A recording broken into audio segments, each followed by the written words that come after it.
Lee Hyung-ho. Lee Hyung-ho, who lived in a Hyundai apartment in Apajue Jongdong, Gangnam-ju, Seoul, was last seen at 5:30 p.m. on January 29, 1991, in the apartment playground. He was in the elementary school 3rd grade. At that time, according to a friend of his family, he witnessed a man talking to Lee.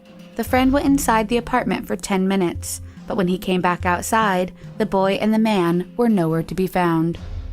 That night, a man placed a threatening call to Lee's parents for a ransom of 70 million won for Lee's life. After that day, he called over a period of 43 days, over 60 times. The kidnapper first called and pretended to be a policeman and asked for another detective on scene in order to find out if they had called the police. But when the father responded that it was only his family at home, the suspect hung up. According to a voice analysis of the phone call, the man was estimated to be in his 30s. Later, the suspect called and asked for money to be dropped off at specific places throughout Seoul, but each time he never showed up to the location and was most likely watching to see who arrived. One time, after a money drop was supposed to happen, he called the household again and said, quote, "I told you not to bring anybody. No police," end quote. Each time, he called from a public phone to avoid being traced.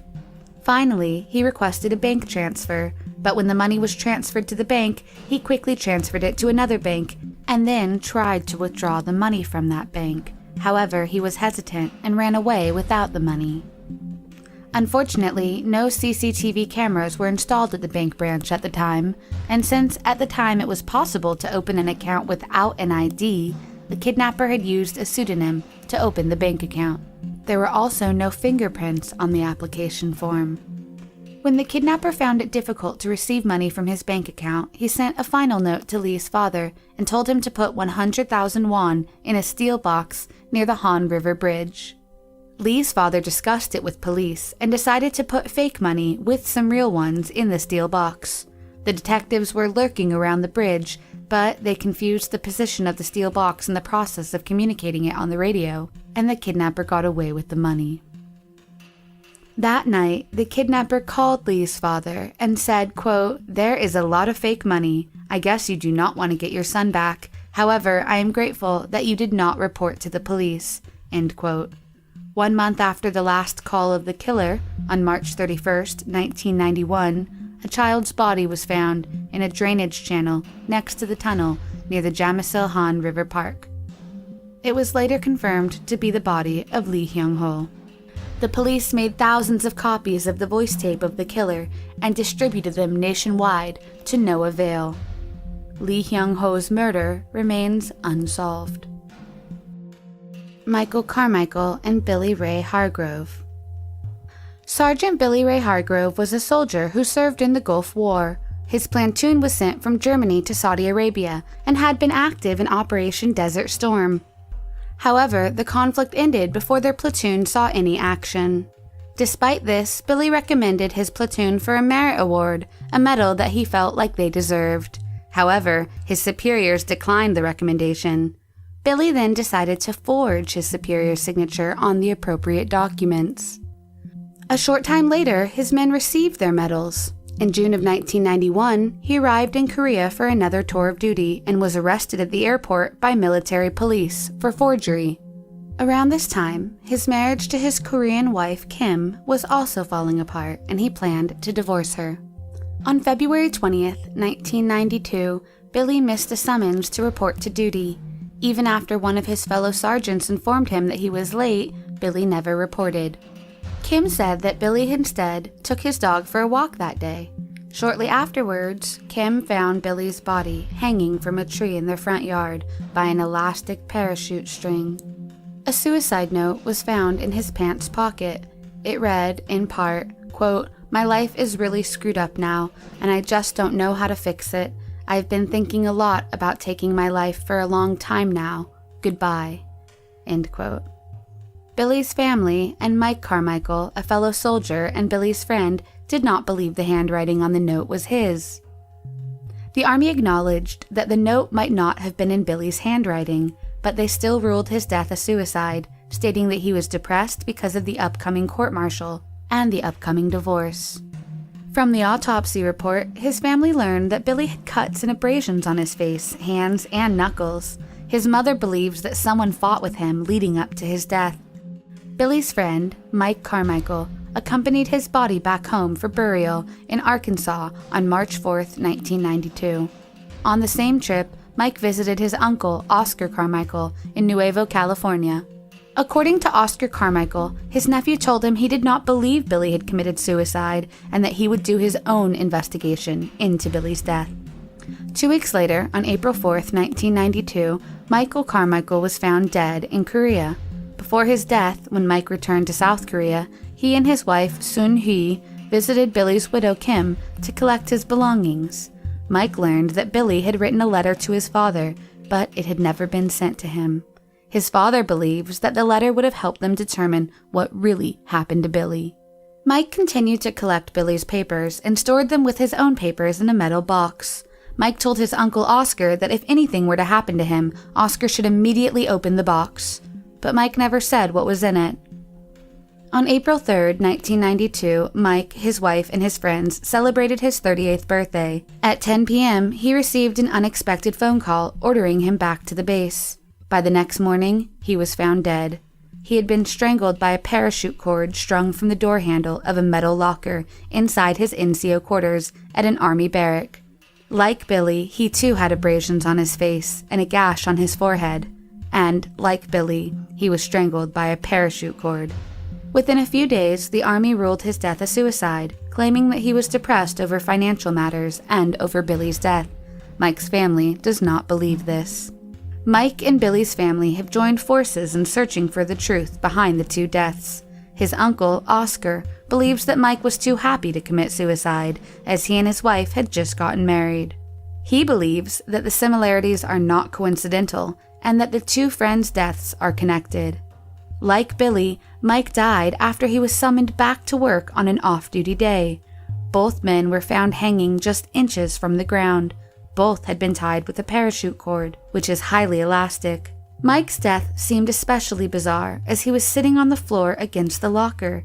It seemed to be a very odd and difficult way to commit suicide. The metal box that contained Mike and Billy's personal papers was sitting on a desk across the room from Mike's body. The box of letters later disappeared. No one knows what happened to it, and military personnel deny its existence. Both families now believe that both men were murdered and that their deaths were covered up by the Army. The disappearance of the newlywed couple.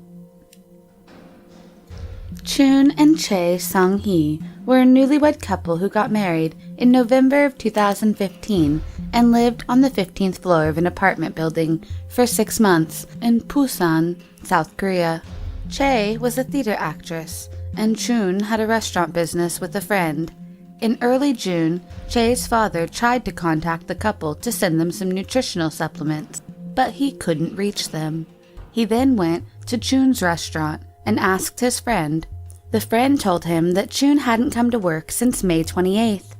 Chae's father, now worried, notified the police. Police found no evidence of a home invasion or signs of a struggle inside their apartment.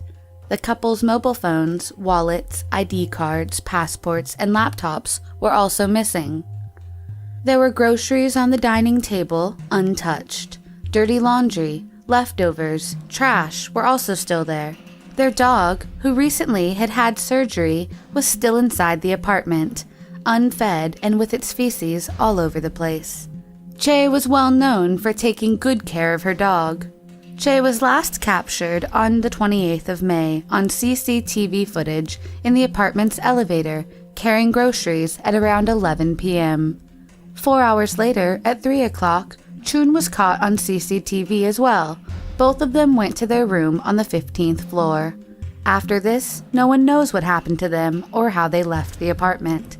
In the apartment building where the couple lived, there were 22 CCTV cameras. However, no footage of them leaving their home was caught by any of the cameras.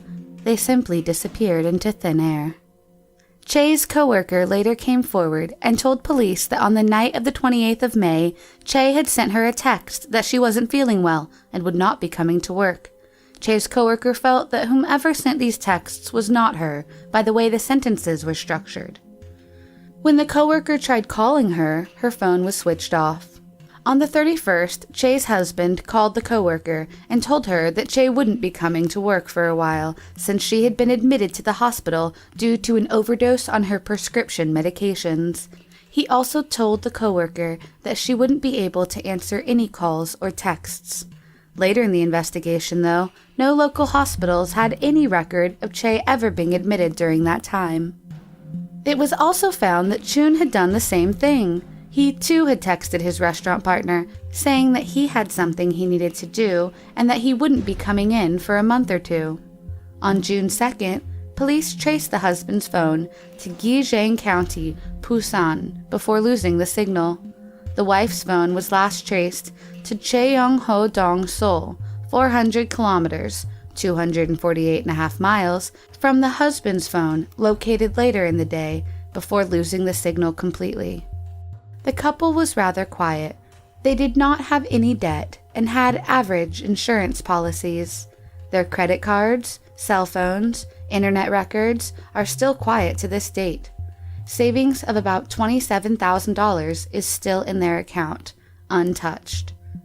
Later in the police investigation, it was found that Chun had another cell phone, which he used to talk to his ex-girlfriend, Yoon Mi-jin, even after his marriage to Che. After Chun and Yoon broke up, Yoon married another man and began tormenting Chun and his new girlfriend as they planned to wed. After Chun and Che got married, he maintained contact with Yoon. By this time, Yoon had divorced her husband, remarried, and was living in Norway. Police looked at Yoon's movements around the time of the disappearance. Yoon had arrived with her second husband to Korea in May of 2016, just before the couple went missing. But she left for Norway 2 weeks before her planned departure date in early June. During that time, she never used her credit card or contacted her family.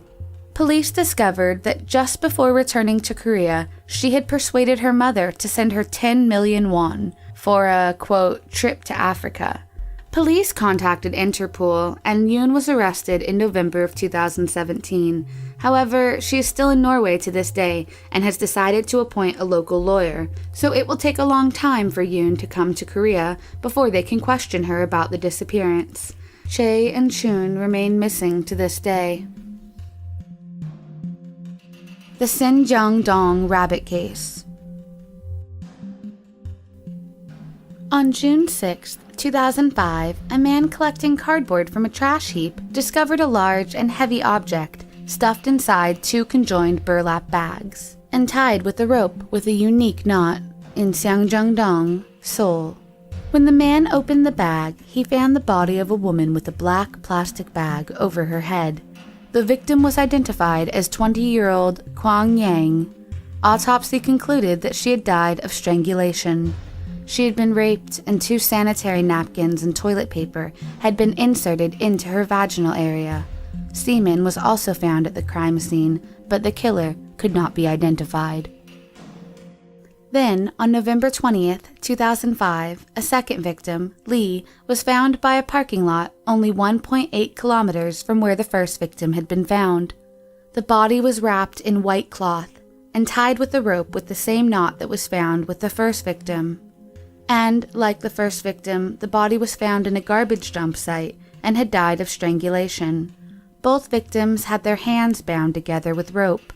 Due to the unique knots used, the police believed the killer could have worked a job that had to do with packing or wrapping. No DNA of the killer was found at the crime scene or on the second body.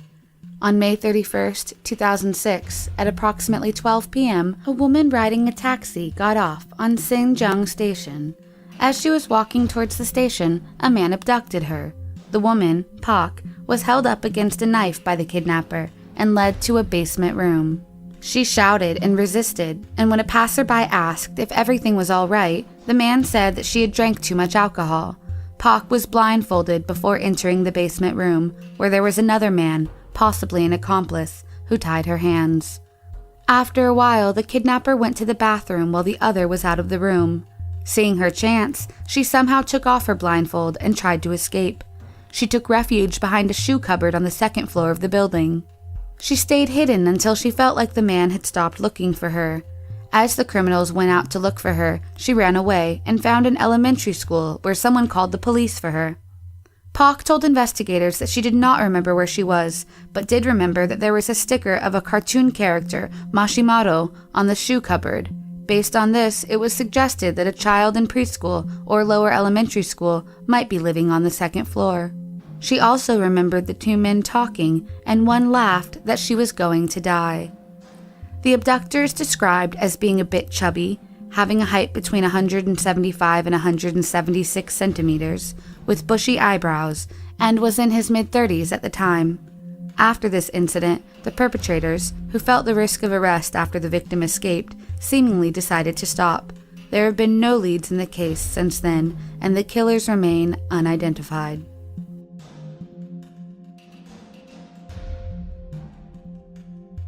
Lee Won-im was a 71-year-old mother who lived with her daughter in Hwaesong-si, Gonggi-do, South Korea. On September 10, 1986, Lee went to sell vegetables that she grew herself into the city of Suwon. She was never seen alive again. Later that day, when she didn't arrive home, her daughter reported her missing. 5 days later, on September 15th, at around 6:20 a.m., Lee's body was found among the rice fields, only 30 minutes away from her home. She was bound with her own clothing, sexually assaulted, and strangled to death. Little did the police know that this would be the very first of many killings by an unknown serial killer who terrorized South Korea for 5 years, from 1986 to 1991. The next murder was committed on October 20th, 1986, around 2 p.m., when the body of Park Hyung-suk, 25 years old, who was visiting a village near the marriage counseling center, was found in a farm in Hwaesong-si, Gonggi-do. The farm was only 4 kilometers from the scene of the first crime, and, just like the first victim, Park was raped and strangled using her own clothes. It wasn't until the third murder that police began to suspect that a serial killer was on the loose. On December 12, 1986, Kwon Jong-bon was raped and killed in the exact same manner as the earlier victims while returning to work. 2 days later, the body of a fourth victim, Ki Lee-suk, 23 years old, was found in a rice paddy field in Jeonggam-myeon, Haesong-si. Although the 4 women had been killed within a span of 2 months, police had no leads to go off. The next year, the body of Hun Jin-young, 19 years old, and Park Young-ju, 29 years old, was found on January 10, 1987 and May 2, 1987, respectively. Both young women had been raped and strangled. Since it was raining at the time of the murder of Hun Jin-young, the police were able to secure a shoe print, 245 millimeters, of the killer. The killer would then take a hiatus for more than a year, not killing again until September 7, 1988, when the body of 54-year-old An Ji-soon was found. Just as in the previous killings, she too had been sexually assaulted and strangled. On the same day, a sketch of the criminal was released. The sketch was based off of a bus driver who was at the bus stop the day that An Ji-soon, 54, was traveling. It is believed that she rode the bus with her supposed murderer the night she was killed. Then, only 9 days later, 14-year-old Park Sang-hee's body was found in her own room of her home in Gyeongdong. She, too, had been sexually assaulted and murdered. But this time, police arrested a man named Yoon Moo, a worker who worked at a nearby repair center, as a possible suspect. However, it was quickly found that Yoon Moo was an imposter, imitating the crimes of previous cases. The modus operandi was completely different from the previous crimes. After the arrest of Yoon Moo, the killer stopped for about 2 years and 2 months. On November 15, 1990, the killer claimed his 8th victim, 14-year-old Kim Mi-jung, was returning home from school when her body was found. She too had been bound, raped, and strangled to death. The killer had also used a razor from Kim's pencil box to inflict 38 lacerations on her chest. The last murder took place around 9 p.m. on the 3rd of April, 1991. A 69-year-old woman named Kwon Soon-sang, who was visiting her daughter's home, was discovered dead, raped and strangled with pantyhose on a mountain in Hwaesong. This would be the last known killing by an unidentified serial killer and rapist, who was later called the Hwaesong serial killer. Overall, 9 bodies of women were found in a period of 4 years, age of the victims ranging from 14 to 71. All of them were gagged, raped, and all except one was murdered, usually involving parts of their own clothing. A huge investigation took place involving over 2 million police officers led to checking over 20,000 suspects. 40,000 individuals have since had their fingerprints taken. There have been 570 DNA samples and 180 hair samples were analyzed. But all of these produced very few clues. The forensic analysis typed the assailant's blood as being type B, but there was no technology in the late 1980s in Korea to make a proper DNA analysis. After samples of blood were sent from the 9th murder for analysis in Japan, they didn't match any of the suspects that the police had rounded up. The hunt for the killer became a national issue, but failed to achieve a significant breakthrough. The only description the police had to work with came from the killer's would-be 4th victim, who was raped but survived. She described the killer as a slim man in his early 20s, weighing about 75 kilograms and 5'4" to 5'6". Until it was lifted in July of 2015 by the National Assembly, the statute of limitations for murder in Korea was only 15 years. The statute for the killings had expired on April 2, 2006. However, police records were still kept due to the significance of the case. With the statute's lifting, cold cases have been revisited, and hopefully someday the Hwaesong serial killer will be caught.